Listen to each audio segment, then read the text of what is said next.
This guy's more draft expert than any talking head on TV that I know. Let's go to Arlington, Texas.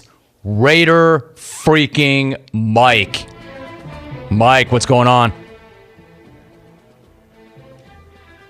The off season, it's always been an anxious time for me, but with the draft coming up this weekend, it is now time to come back out of the basement. Now, first of all, I fully expect a minimum of 5 QBs and offensive players to come off the board in the first 10 picks. And this will leave the Raiders with a top certified blue chip player for Paul Gunther's AA gap defense.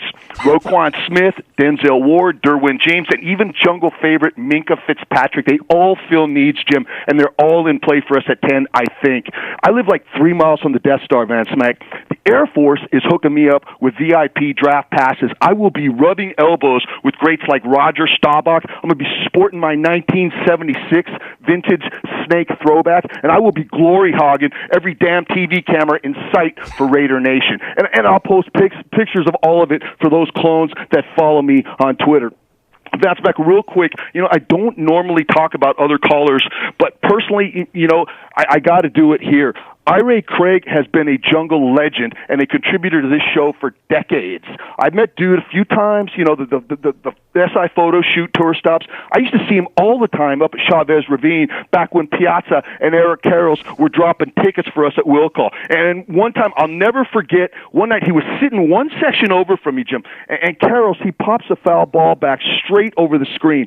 Irie doesn't make the play, but he gets a hand on the ball. Jim, I swear to freaking God, on the very next pitch, in the most blatant display of jungle karma I've ever seen, EK lines a frozen rope straight over the right field wall. I called him later and left a message on his voicemail telling him about it. Irie won't remember it, and hell, he probably didn't even remember me, but he has been a friend of this show for decades. I've been to Iraq, I've been to Afghanistan, but I ain't never been to L.A. County Jail, Jim. Props to you, Van Smack, for your graciousness in the situation, for helping a friend in need. That's all I got. Nice job, Mike Rackham. Raider Mike. More on Irie in a minute. You know who I saw this past weekend? I saw Niners GM John Lynch.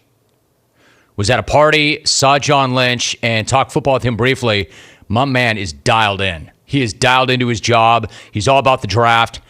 But I'm not even sure John Lynch knows as much about the draft as Raider Mike. I'm not even sure that John has gotten with all his people, his football people, his analytics people, and believe me, John is a Stanford guy, is locked in. He's doing so great at that job. He is doing an amazing job in that position.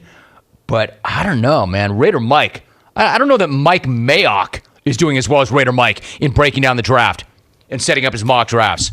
I've never heard anybody talk about the draft. My man Daniel Jeremiah even, like Raider Mike. Raider Mike, this is his time of year. He mentioned Irie and Eric Karros and Mike Piazza. All right, so how about that guy who said stoners are a dime a dozen? I'm not giving that guy any of my money because stoners, quote, are a dime a dozen. Yeah, really?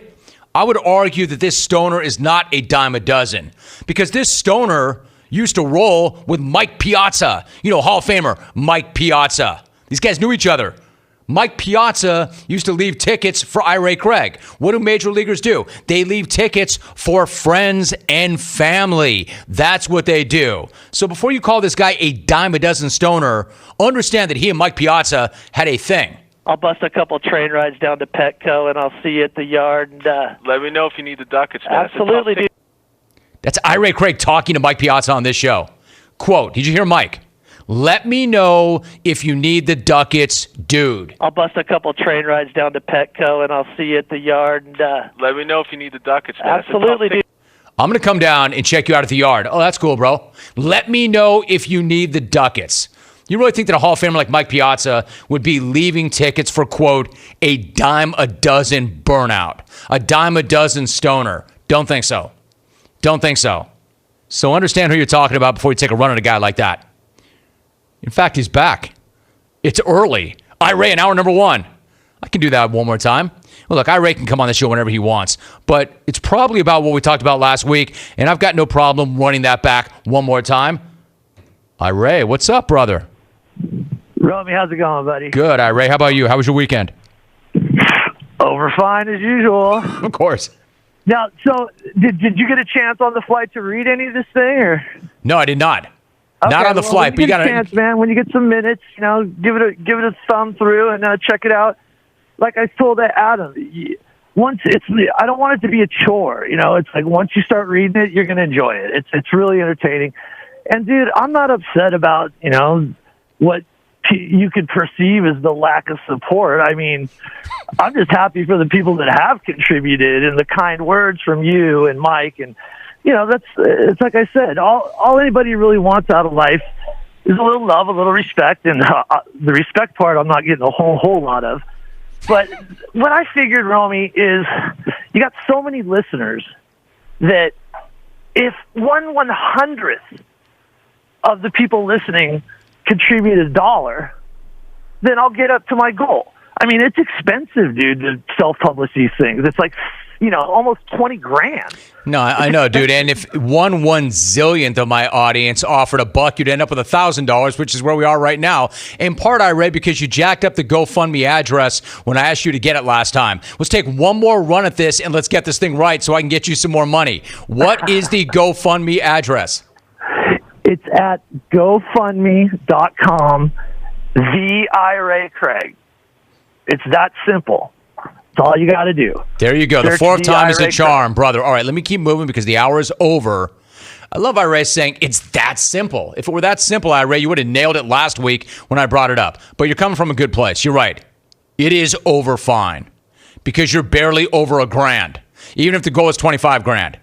But he had actually done the math. He had a very good point. He said, like your audience, Rome, if 1/100th of the millions that are listening could just drop me a bone, I would get there because it is not cheap to self-publish. Bro, stop asking me if I found time to read it. I'm going to get there. I will. That was a business trip that I had, so I had to prepare for a business trip. That Irie reading, I think that's summer reading, Irie. I think I need to be on a beach somewhere in reading that. All right, there you go. I've done my part. Hour number 2, straight ahead. Eddie Oche coming up next hour, and more on the draft. Stay tuned.